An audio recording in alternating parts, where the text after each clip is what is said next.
Tako, evo ga, cisterno smo odpregli, zdaj bomo pa zapeli še podrahlač, pa bomo potem proti večeri šli, če nas ne bo dež preujel, še to s podrahlačem čez. Zdaj pa gremo živino ven spustiti.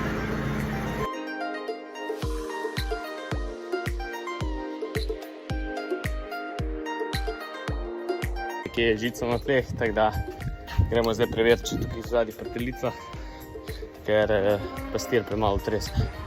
Našli smo težavo, tukaj je odmestna linija, je žica na tleh, tako da hitro zrihtati.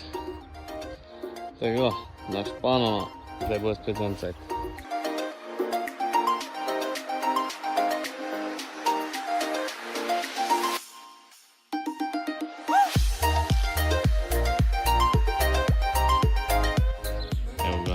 Faksu.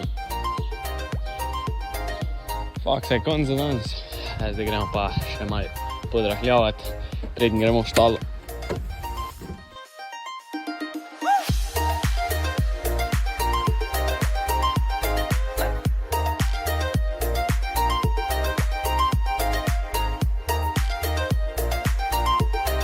Situacija je odlična, delamo globino približno okoli 35 cm. Kaj se tiče vlage, je milina, sicer je mečken mokar zaradi gnojevke, ampak drugače pa v redu. Ja, tako da superca. Kaj se pa tiče podrahlača, je pa to Eversov podrahlač.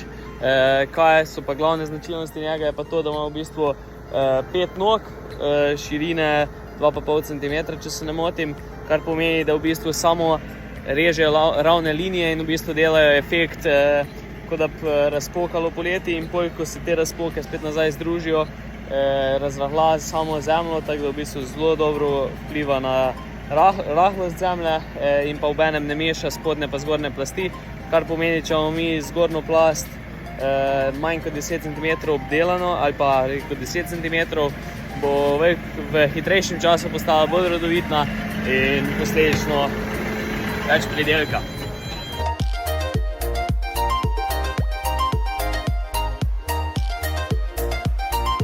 Evo ga, finish. Zdaj se nam pa že mudi v štalo. Akcija. Evo, še na pojidramo pa bo.